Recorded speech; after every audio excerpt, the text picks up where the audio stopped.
Welcome to my channel math classes. आज का topic है एचसीएफ एंड एलसीएम। और ये टॉपिक जो है सारे कंपटीशन के लिए भी है और जो क्लास 9th वगैरह के बच्चे हैं उनके लिए भी है। क्वेश्चन दिया हुआ है कि find the largest number which on dividing 43, 91 and 183 leave the remainder 3 in each time. देखिए यहाँ जो बात की गई है वो ये है कि रिमाइंडर बच रहा है, तो जितने भी नंबर हैं जितना रिमाइंडर है उसको माइनस कर दिया जाएगा। जब सोल्यूशन फाइंड करेंगे आप लिखेंगे 43 माइनस 3 इज़ इक्वल टू ये 40 रहेगा, यानी ये रिमाइंडर है वो हर नंबर में से माइनस किया जाएगा। फिर लिखिएगा 91 माइनस 3 इज़ इक्वल टू, और यहाँ आपका 88 बच रहेगा। फिर दिया हुआ है 183 then minus 3 is equal to 180। अब इसके फैक्टराइजेशन मेथड से हम लगाएंगे। अब ये 40 दिया हुआ है तो इसके 40 के फैक्टराइज कर लेंगे। ये आ जाएगा 2 इंटू 2 इंटू 2 और इंटू 5, इस तरीके से कर दीजिए। और इसको हम यूँ भी लिख सकते हैं कि 2 रेज़ टू दी पावर 3 और इंटू 5। सेकेंड वन दिया हुआ है 88 के सेपरेटली फैक्टराइज कर किए लेते हैं ऐसे करके। ये आ जाएगा 2 4 द 8, 2 4 द 8, फिर 2 2 द 4, 2 2 द 4, फिर 2 1 द 1, 2 1 द 2। तो यहाँ पर 2 3 टाइम दिया हुआ है और इनटू ये दिया हुआ है 11। फिर 180 है, 180 के भी अगर हम फैक्टराइज करेंगे इसको यूँ लिख लेते हैं कि 180, इसको फिर हम 2 से डिवाइड कर रहे हैं, ये रहेगा 2, ये 90 रहेगा, फिर ये 245 है, फिर 3 से कर दीजिएगा, 3 1 द 3, 3 5 द 15, और फिर हम इसको 3 से डिवाइड करेंगे तो 3 5 द 15। इट मीन ये 2 रेज़ टू दी पावर 2 और into 3 raise to the power 2 और इंटू 5, ये इसके फैक्टराइज हो गए। अब यहाँ पर हम एचसीएफ फाइंड करेंगे तो लिखेंगे एचसीएफ इज़ इक्वल टू, सबसे पहली चीज़ तो ये है जब भी हम एचसीएफ फाइंड करते हैं तो देखते हैं जितने भी हमारे नंबर है यानी 40, 88 और 180, इनमें कॉमन क्या दिया हुआ है।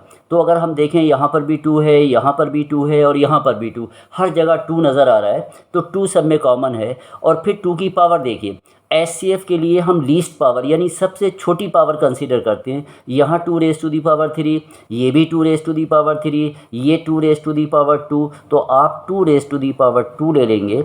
इट मीन इसको लिखेंगे 2 इंटू 2 इज़ इक्वल टू 4, ये आपका आंसर हो जाएगा। तो एचसीएफ यहाँ पर फाइंड हमने किया है, कितना आया 4। और यहाँ पर जो लार्जेस्ट नंबर की बात की जा रही है, यहाँ पर जो लार्जेस्ट नंबर होगा वो आपका 4 हो जाएगा। बस यही आंसर था कि the biggest number which when dividing by 122 243 give the remainder 2 and 3। तो फिर इसमें ये हमें करना है, जब सोल्यूशन फाइंड करेंगे तो 122 और -2 इज़ इक्वल टू, यहाँ पर 120 रहेगा यानी इसमें से सब्ट्रैक्ट कर दिया। सिमिलरली 243 माइनस का रहेगा 3 इज़ इक्वल टू, ये 240 बचेगा। फिर आप इसके फैक्टराइज कर लीजिएगा तो 120 के वैसे भी हम फैक्टराइज करेंगे तो यहाँ हम लिखेंगे कि 2 raise to the power 3 into, फिर ये रहेगा 3 और इंटू 5, इतना रहेगा 8 5 द 40 इतना। फिर ये आपका 240, इसके हम फैक्टराइज करेंगे तो ये आ जाएगा 2 रेज़ टू दी पावर, इसको चाहो तो यूँ करके आप लिख लीजिएगा तो और आसानी रहेगी आपके पास। 240 दिया हुआ है, ये 120 रहेगा, फिर ये 260 आ जाएगा, फिर 230 रहेगा, फिर 215 रहेगा, फिर ये आ जाएगा 3 5 द 15, यानी 1 2 3 2 raise to the power 4 into, फिर यहाँ पर रहेगा 3 और इंटू 5। तो यहाँ जब हम एचसीएफ फाइंड करेंगे तो HCF is equal to least power 2 की ले लेंगे क्योंकि 2 कॉमन है, 2 रेज़ टू दी पावर 3, 3 भी रहेगा, 3 भी कॉमन है और 5 भी कॉमन है। तो यहाँ पर रहेगा 8 इंटू और 5 3 the 15 is equal to 120। It mean जो रिक्वायर्ड नंबर रहेगा हम लिखेंगे रिक्वायर्ड नंबर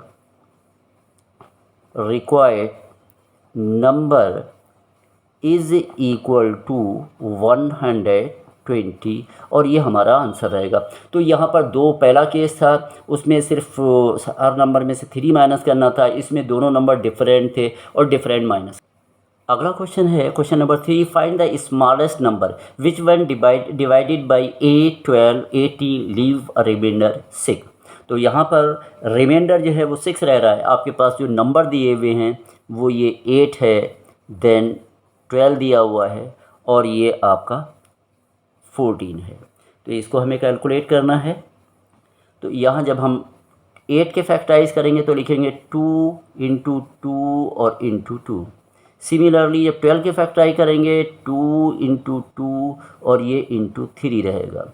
14 के जब आप फैक्टराइज करेंगे तो 2 और इंटू 7 रहेगा।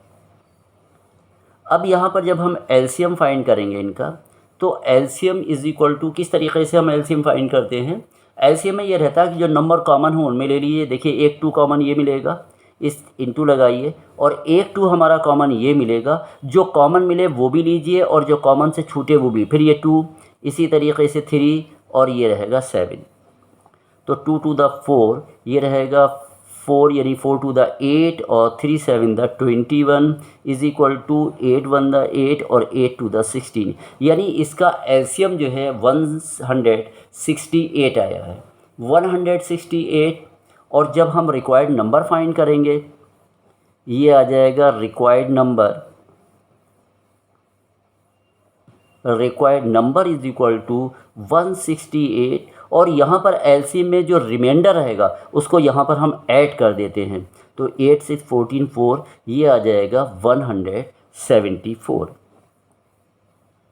और यही आपका आंसर हो जाएगा इधर कि 174 इसका आपका आंसर हो गया। नेक्स्ट क्वेश्चन दिया हुआ है कि find the smallest number which when divided by 18 21 and 24 give the remainder 7 10 and 30। देखिए यहाँ पर भी रिमाइंडर की बात कर रहा है। तो सबसे पहला हमारा यहाँ, क्योंकि यहाँ पर एलसीएम फाइंड करेंगे, 18 माइनस का 7 कर दीजिए, ये 11 बचेगा। सिमिलरली 21 माइनस 10 जो रिमाइंडर बच रहा है ये भी 11 रहेगा। और फिर 24 में से आप 13 को माइनस करेंगे तो ये भी 11 बचेगा। यानी तीनों नंबर में जब हम सब्ट्रैक्शन कर रहे हैं तो रिमाइंडर हमारा सेम रहेगा। आफ्टर दैट हमें क्या करना होगा कि जो ये 18 दिया हुआ है, 18 का 18, फिर हम 21 ले लेंगे और इसके बाद 24 और इन सब का हम एलसीएम फाइंड करेंगे।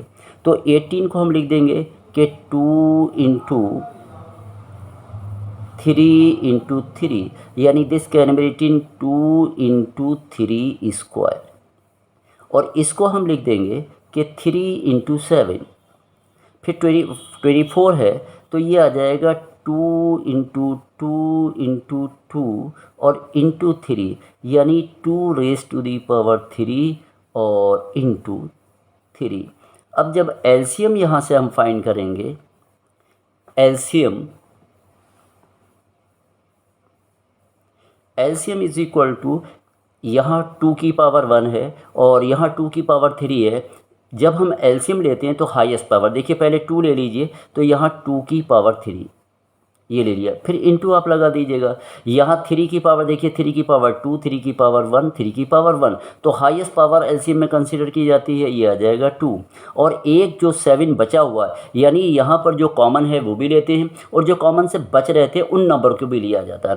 तो ये आपका आ जाएगा 8 इंटू ये रहेगा 9 और इंटू 7, और 8 9 द 72 मल्टीप्लाइंग बाई 7, ये रहेगा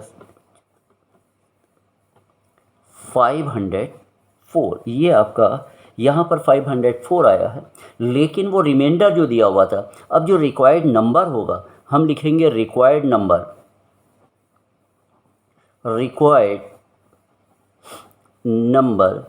इज़ इक्वल टू 504 4 और जो ये 11 आया इसमें सब्ट्रैक्ट कर दिया जाता है यहाँ से। जब एलसीएम हम फाइंड करेंगे तो इसमें जो रिमाइंडर दिया होगा तो ये इस तरीके से हम सब्ट्रैक्ट करेंगे तो ये रहेगा 3 और 493, ये 493।